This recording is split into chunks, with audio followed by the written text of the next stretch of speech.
Good morning সবাই, কেমন আছো? আশা করছি ভালো আছো। আরেকটা নতুন মিনি ব্লগে তোমাদেরকে জানাই অনেক ওয়েলকাম। তোমরা কিন্তু অবশ্যই দেখো, কালকে রাত্রিবেলায় বসেছিলাম আমার মেকআপের বক্সটা পরিষ্কার করতে। তারপর আমি পেলাম এই 3টে ব্লেন্ডার, যার অবস্থা কিন্তু খুব খারাপ হয়েছিল।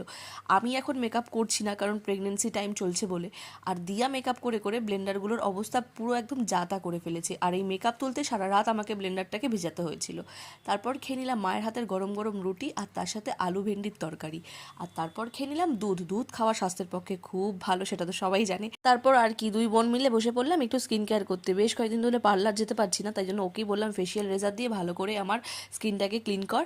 আর তারপর কিন্তু আমি আবার রোজকার মতো স্কিন কেয়ারের জন্য ফেস ওয়াশ, টোনার আর মাসাজ ক্রিম দিয়ে মাসাজ করে নিলাম। আর তারপর সোজা চলে আসলাম ওষুধ খেতে, কারণ দিন দিন আমার ঘুমটা উড়ে যাচ্ছে, জানি না কোথায় কী করা যাবে ঘুম উড়ে গেলে।